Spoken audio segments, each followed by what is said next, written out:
regulators, compliance officers, and who's and who's of the blockchain ecosystem and the financial ecosystem to present their ideas and give them shape of reality, thus making their products, giving life to their products, and finally taking them to the markets.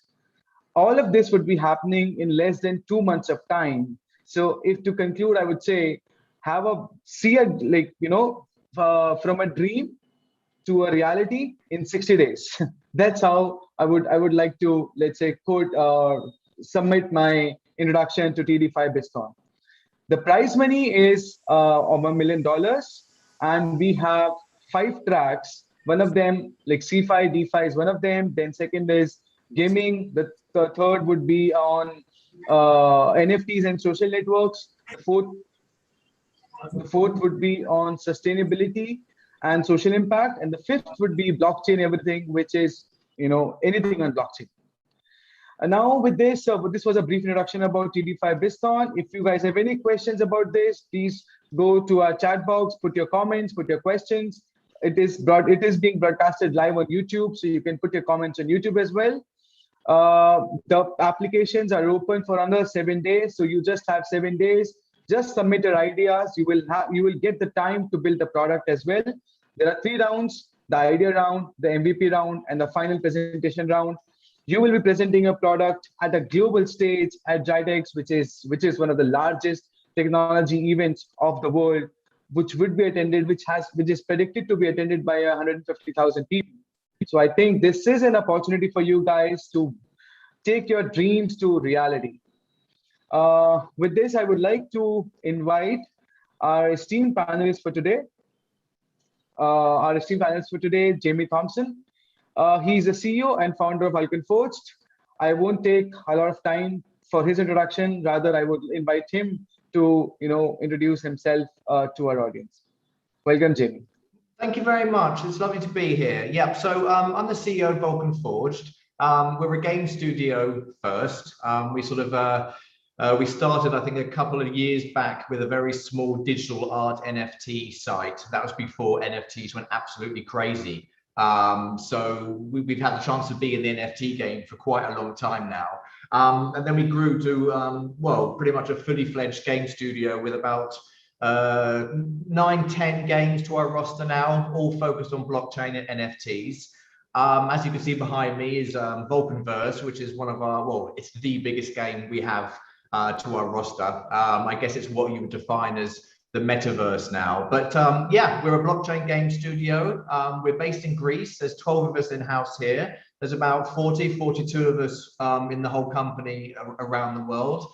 But yeah, we're one of the few companies that moved from the gaming area of things to the crypto side of things, as opposed to the other way around. So I guess we sort of have a lot more experience in what works for gamers and what doesn't. And I guess our main objective is really kind of to bridge the two worlds as well as we can.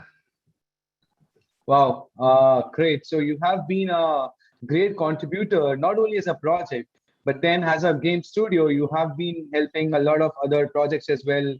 As I have seen you working personally. I have known you for a while now, and I can, with a lot of confidence say that apart from running your own project, that is Vulcan Forged, you have been contributing to a great extent to the blockchain ecosystem and gamification on blockchain.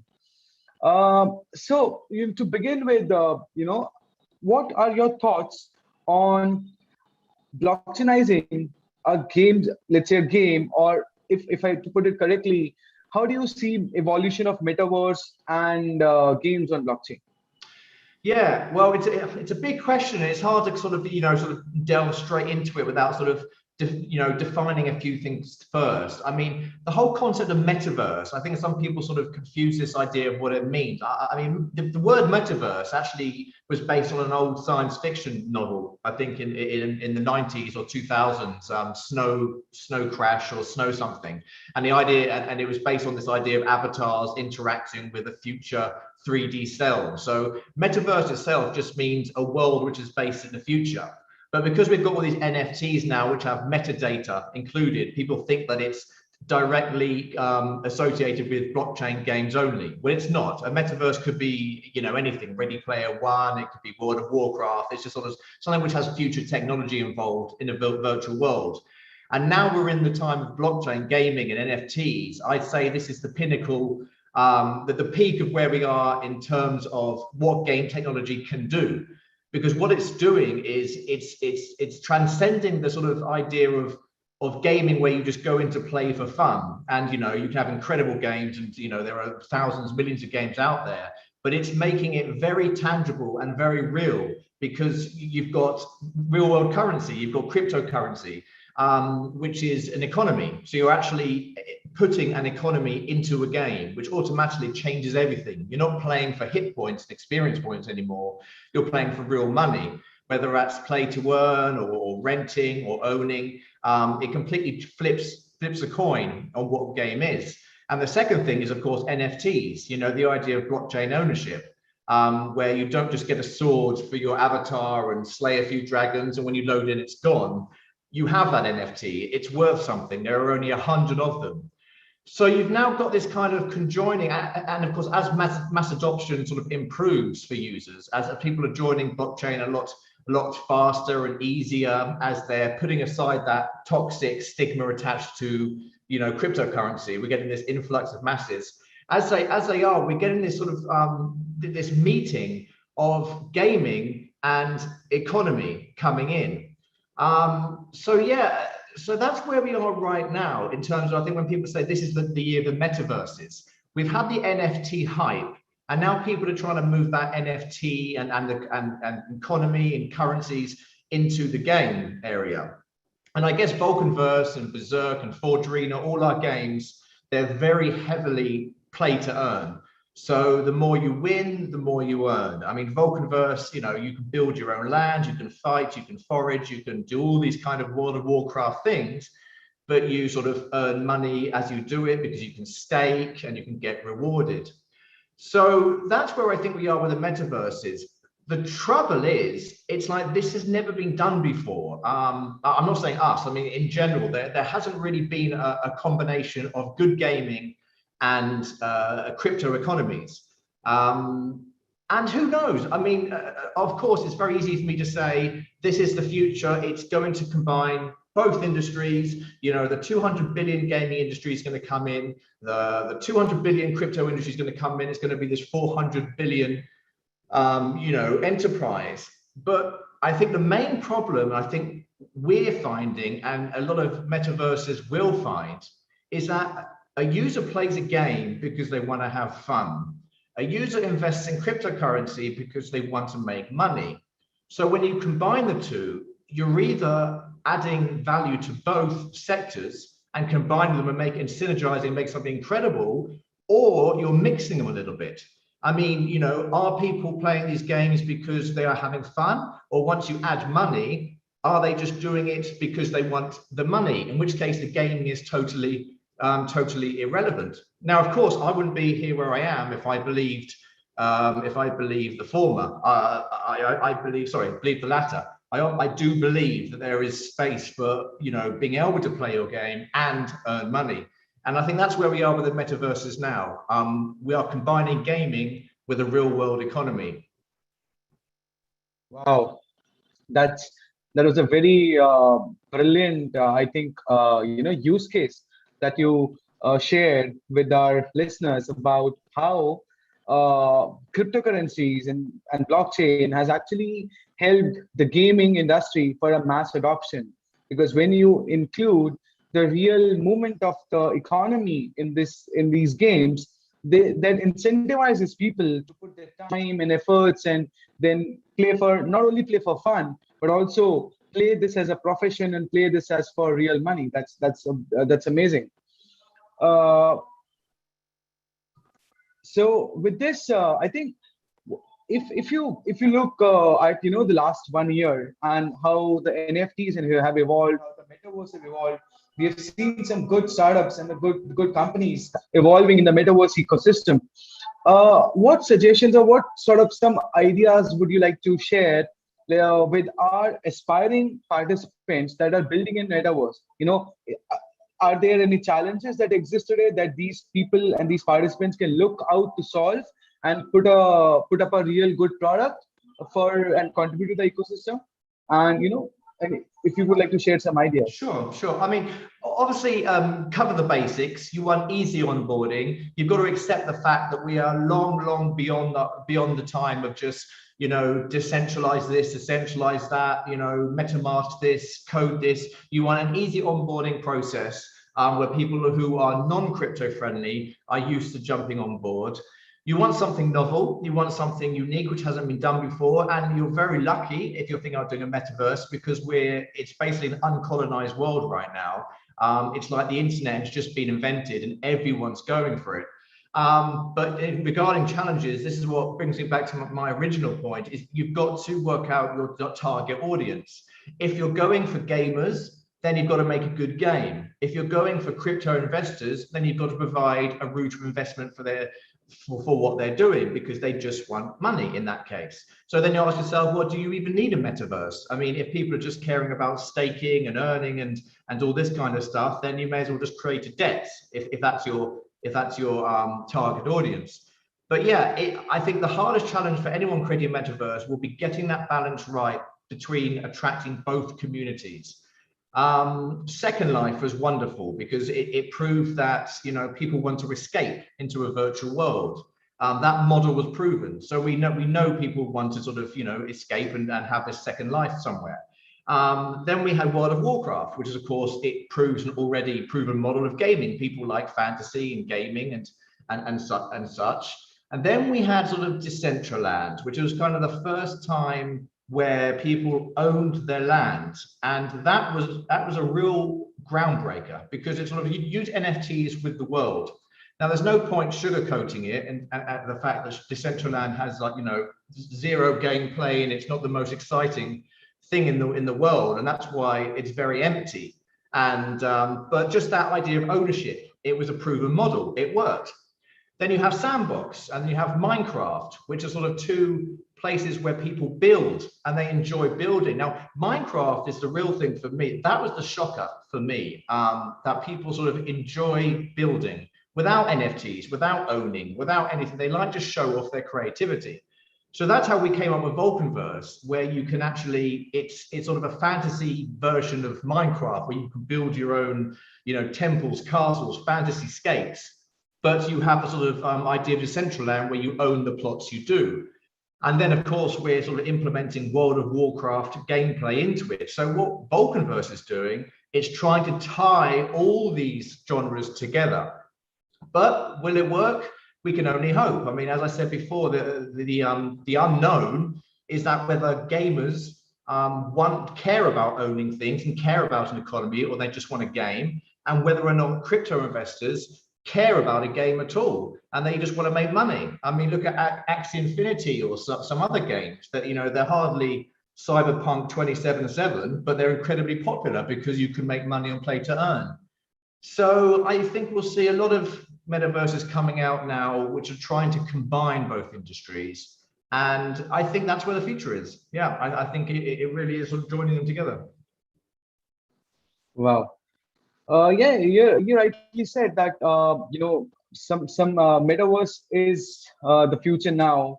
I was recently came across an idea, which was up till now I've seen metaverse and creating all of these on land, but then there was a metaverse of galaxies that I came across recently. I think I've lost my connection. Yeah, I think you lost your connection a bit, but I'm back. Back now. Yeah. Yeah. So I recently came across an idea where I saw metaverse of galaxies in the space. This something that again you can buy land on the space, buy actual space in the space, and buy stars and planets. So the creativity is going crazy now. There are a lot of beautiful ideas coming up. It's actually bringing fun as well as money to the people who are getting into this ecosystem. That's really a good evolution story, at least. Jamie, I mean, all of these people, all of these participants that you see today that are listening to this session and are participating in this hackathon, they are the next wave of entrepreneurs. They are the people who would be building ideas and who would be creating products. You have been an entrepreneur for most part of your life and your professional life. What are your suggestions to these entrepreneurs? What would be your, let's say, 2 cents? You're breaking up a little bit, but I think I got the question of my advice to any entrepreneurs. I think it's very simple. It's just work, work, work, work, and shut out the noise. I mean, especially in the gaming and crypto space, you're going to get a lot of hatred, jealousy, attacks, FUD, blah, blah, blah, blah. As long as you believe in your vision, just expect to put in ridiculous amount of work and know that it will pay off. I mean, you don't get these places easily. And I can only speak from our own experience that we didn't change the route that we wanted to go. And slowly but surely, we grew because, I think actually one of the main reasons we grew was not so much we were building amazing things, because we're still not. We're still fixing bugs and the games are still not World of Warcraft. But transparency was and is our strongest, our forte. And I think if you, and I assume you guys all are entrepreneurs within the crypto space and the blockchain space, is be honest and be open with your development to your community. It's very, very rare you get a crypto project who shares updates, shares team meetings, shares anything about you. They want to see, they don't care if you make mistakes, as long as you don't brush it off, listen to the community, and be open with them, work with them, because they're the people that are your main source, of your success. Yeah, I one of these, you mentioned about transparency and openness to the community. I remember an incident where being part of a TDeFi, I was working with a startup, and they were there was an accelerated venture, and the founder of the company was so connected to the community that he was so caring about each and every of these members that he was like up for 24 hours a day, replying to every message in that Telegram group of their community, taking care of all of their concerns and being very proactive to all of them. And when we asked him, why is it, what is it that keeps you up to be so proactive with your community? And he says that these are the people who are playing the games that I'm building. So these are the people who are giving me real feedback, and these are the people who would make my product great. So these are the real people, the real people I have, and this is the real pleasure I have. And I mean, I don't know whether you guys have been able to guess the founder name. He was Jamie Thompson himself. Right. When he was building Vulcan Verse, right. he was. Yeah, you're breaking up again. I'm afraid your connection's gone. Yeah. Hello. Just a second. There you are.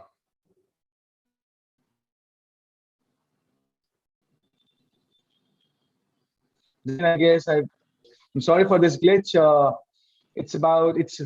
I'm in India right now. It's raining heavily in this part of India, and the networks have been a little weak. But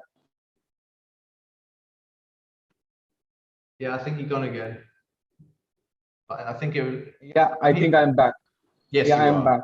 Yeah. So just as I was saying, that this amazing man was none other than Jamie Thompson himself, who was so attached to the community that I was. I used to give examples of how to build a product. Actually, it's a real activity that all the entrepreneurs should do. Whenever they build a product, they should be very concerned about each and every feedback, be it positive or negative, that is coming from the community that is using that, because they are the people who is going to improve you and going to take you to the moon, as we say in crypto. Yeah, one day, hopefully. Yeah. Well, especially with gaming. I mean, I'm not even that big a gamer. So, I mean, for me to sort of pretend I know everything, I think that's the other piece of advice I would give is don't think you can do everything, because we can't. No matter how powerful one thinks one is, there are things you just can't do. And just accept the fact that there is a community member out there that plays Hearthstone games their entire lives, 24 hours a day more than you, and there's someone out there with a better development skills, better communication skills. I mean, knowing your weaknesses is far more important than knowing your strengths. Wow. With this, I think, we have, I mean, Jamie has been great with the answers, and he has been, he have contributed great insights to this. So Jamie, I mean, as a last question, what are your comments on competitions like these, like the TDeFi BizThon, where it's not a hackathon, it's a business hackathon, where we are building products and companies rather than just some piece of code? What are your comments, and what would you suggest to the participants who are still thinking about getting in this hackathon? I think I love it. I mean, I think gone are the times where you sort of spend years and years on a piece of program. Just always picture the end result first and build towards it. The fact that any of you are participating in this means you've got an idea, means you've got a vision, and means you've got a goal. And that's the hardest part. The rest of it's just walking along that journey. And I can tell you from firsthand that TDeFi are without doubt genuine in everything they want to do. I mean, there is no, I'm here out of choice. I'm not getting paid for this. I want to help these guys. These guys want to help you. And every person they've picked to be part of any of their cohort or incubation, whatever they do, it's been because they've trusted the people. They believe in their vision. And you're in good hands. And I just, I think it's wonderful what you guys are doing. And honestly, outside of this hackathon, any of you can always reach me in Vulcan Verse or Vulcan Forged Discord, and I'm happy to help you guys with anything technically or advice, whatever you guys want. Yeah, and you guys would be happy to know that Jamie is also a mentor on board with TDeFi BizThon, where he would be helping startups that are building in the metaverse and gamification space, and mentoring the startups in the technicalities, in the marketing, the product, anything and everything that you would like to know. So we have a question. Wow, it's a comment for you. So from long-time member Slave 40, Jamie, I love all the games you have created. Everything is done with such quality and care. I'm so happy to be a part of Vulcan Verse. When do you think gods will become active in the game? This guy, he owns about 50 gods, and he asked me when the gods are going to become active nearly daily. I love that he sugarcoated the question he asks me every day, so I have to answer him now. I'd say end of the month, the first god buffs will come into effect. Wow. So great. So wait for end of the month, 8 June, and I think you will have your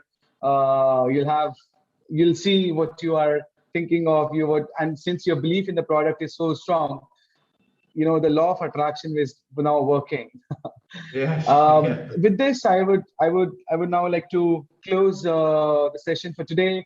It was a insightful session. Thank you so much, Jamie, for sharing all the insights, all the answers that you say. Am I breaking up again? No, yeah. You were fine. Oh, okay, so all the questions the insights that you provided were beautiful and amazing. People have learned a lot. And if you would like to reach out to Jamie, what would be the best channel to reach out? Telegram, Discord? Yeah, Discord, probably discord.gg/VulcanVerse. Just Google Discord Vulcan Verse, and you guys are all more than welcome. Very, very lovely community. We'll be glad to help you guys. Great. And if you guys would like to participate in this hackathon, then log into tde.fi/BIZTHON BizThon, and you would see a sign-up form, easy sign-up form, and just submit your ideas. Our team will get in touch with you, will connect you to the mentors, and then take your ideas to reality, build a business out of it, and make you an entrepreneur. Let's do this together. Let's be in this ecosystem. Let's build this ecosystem. With this, I would like to sign off. And before that, I would like to thank again Jamie for his valuable time to come on this webinar and sharing this amazing insights. Thank you so much. My pleasure. My pleasure as always. Have a great day, guys. Thank you very much. Thank you.